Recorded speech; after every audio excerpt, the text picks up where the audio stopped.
নমস্কার, আমি মিষ্টি। আপনারা সবাই কেমন আছেন? আশা করি আপনারা সবাই ভালো আছেন। মিষ্টির আরেকটি ব্লগে আপনাদের স্বাগত জানাই। তো আমি ব্লগটা স্টার্ট করেছি সন্ধ্যাবেলায়। তো শ্রীলঙ্কাতে আমি শিবরাত্রি কেমন বানিয়েছি চলুন আপনাদের সাথে সেটাই আমি শেয়ার করব। তো এটা আমার হচ্ছে ঠাকুরের সিংহাসন। তো এখানে আমি শ্রীলঙ্কাতে মন্দিরে গিয়েছিলাম শিবরাত্রির দিন। সেই ভিডিও আপনাদের সাথে আমি শেয়ার করব।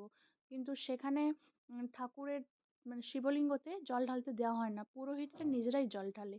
তাই আমি বাড়িতে এসে রুমে এসে আমি নিজের মতো করে ফ্রিজে শিবলিঙ্গ বানিয়েছি আইস দিয়ে। তারপরে আমি সেখানে জল ঢালবো।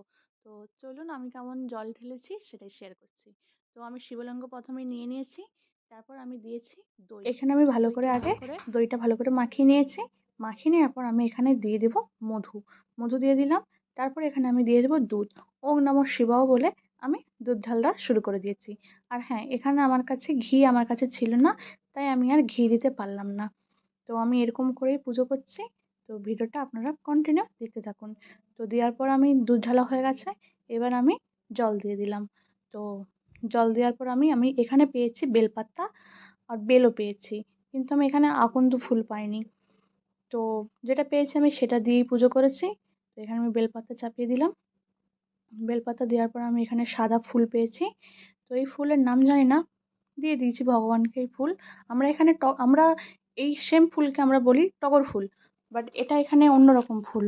শুকিয়ে গেছিলো, আমি সকালবেলা তুলে এনে রেখেছিলাম। তো এটাই দিলাম আমি ঠাকুরকে। তো দেখুন কি করে আমি পুজো করি। আর হ্যাঁ, এখানে আমি চন্দন দিয়েছি। আর আমার কাছে হলুদ ছিল, হলুদ দিয়েছি। দিয়ে আমি ঠাকুরের পূজাটা করতেছি।